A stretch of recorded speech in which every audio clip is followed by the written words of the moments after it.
Assalamualaikum. Hope you all are doing fine. This is Sayyid Burhan Ahmed. आज की video एक बहुत ही important announcement के लिए है और I can assure you that this announcement that I am going to share with you, बहुत सारे कैंडिडेट आइट्स को अटेम्प्ट करने वाले जो लोग हैं they have been waiting for this and eagerly waiting for this, including मी.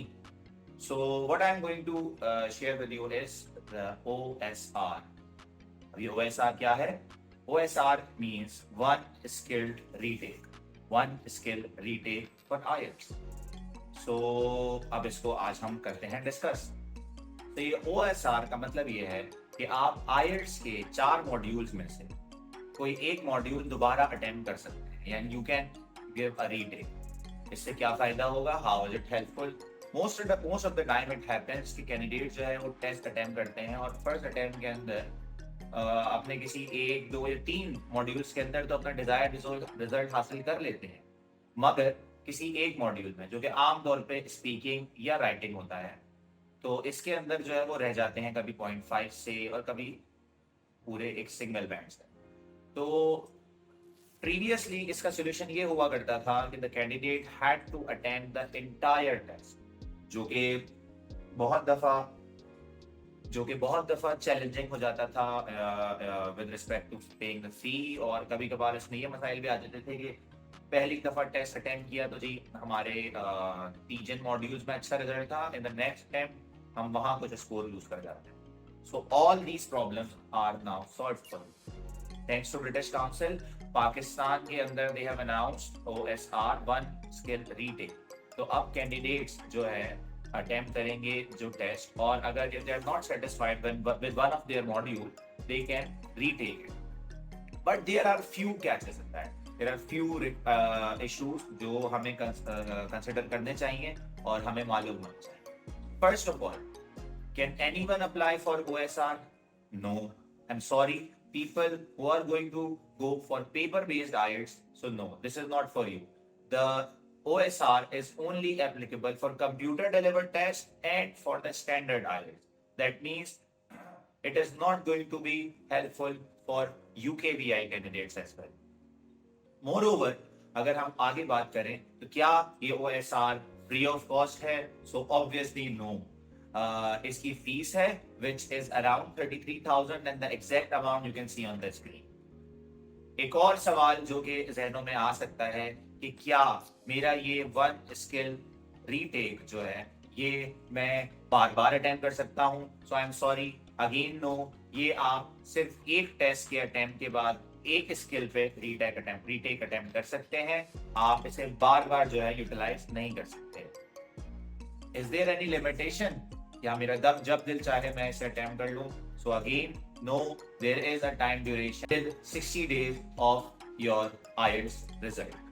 तो ये कुछ चीजें हैं जिन्हें हमें कंसिडर करना चाहिए. इसके अलावा there are some other FAQs which you must know. इसमें हमें ये भी मालूम होना चाहिए कि अगर हमारा test original test general IELTS है तो मैं उसे एकेडमिक पे ट्रांसफर नहीं कर सकता. अगर मेरा प्रीवियस टेस्ट जो है मैंने NIC की बेस पे रजिस्टर करवाया हो तो मैं उसे अब पासपोर्ट की बेस पे दोबारा अटेम्प्ट नहीं कर सकता. यानी मेरा OSR जो है it will only accept my previous original ID. तो इन चीजों का हमें ख्याल रखना है. उसके अलावा there are some other things which I really need to share कि if you attempted your test from Karachi, यानी आपने अगर साउथ रीजन से टेस्ट अटेम्प्ट किया है तो आप नॉर्थ रीजन से जो है अपना OSR अटेम्प्ट नहीं कर सकते. तो इन चीज़ों का भी हमें ख्याल रखना है कि अगर किसी की कोई इस तरह की अवेलेबिलिटी है कि वो after the test they are moving, तो they should wait for their result ताकि वो अपना OSR अटेम्प्ट करके आगे जाए. क्या मेरा OSR मेरे प्रीवियस TRF को अफेक्ट करेगा? It's a really very important question. So no, thankfully no. We have the advantage over here. तो इसको जरा इन डेप्थ समझ लेते हैं. फॉर एग्जाम्पल, आपके ओरिजिनल टेस्ट के अंदर आपके ईच मॉड्यूल के अंदर आ जाते हैं बैंड 7, मगर आपको किसी एक मॉड्यूल के अंदर चाहिए बैंड 8 और आपने OSR अटेम्प्ट किया, बट अनफॉर्चुनेटली आपका OSR के अंदर आपका स्किल इंप्रूव नहीं होता या वापस ही दोबारा जो है 7 आ जाता है, या फिर खुदा ना खास्ता अनफॉर्चुनेटली स्कोर कम हो जाता है, you don't need to worry, आप अपने प्रीवियस स्कोर को यूज कर सकते हैं। Will I receive a new TRF? So you will receive an electronic TRF actually, but you will not receive any paper-based form and scanned a physical document for your new TRF. तो इसमें अब कुछ सवालात जो है वो आपके सामने जो है मैं पेश करता हूँ, विचार कि क्या इससे मुझे कुछ मसला होगा। तो डू कंसिडर दिस थिंग। मैं आपको इस वीडियो में एक लिंक शेयर कर रहा हूँ जिसमें वो तमाम ऑर्गेनाइजेशंस अवेलेबल मौजूद हैं जो इस टीआरएफ के इस ओएसआर के रिजल्ट को एक्सेप्ट कर रही हैं। ये लिस्ट अपडेट होती चली जाएगी and there will be more organisation which will accept this OSR retake और वन स्किल रीटेक। तो डोंट वरी, जस्ट वेट, और हो सकता है आपका रिक्वायर्ड कॉलेज, आपकी रिक्वायर्ड यूनिवर्सिटी भी इस लिस्ट के अंदर अगर अभी मौजूद नहीं है तो इट विल कम। हाउएवर, सवाल ये है कि क्या मेरे इलेक्ट्रॉनिकली रिसीव टीआरएफ के ऊपर मेंशन होगा वन ओएसआर? सो यस, आप जो स्किल भी रीटेक करेंगे उसका इम्प्रूव्ड रिजल्ट, उसका चेंज रिजल्ट या उसका न्यू रिजल्ट आपके इलेक्ट्रॉनिक टीआरएफ के ऊपर मौजूद होगा। तो ये कुछ सवालात हैं जो मैंने आई थॉट कि I should share with you. However, eventually it's a very good news.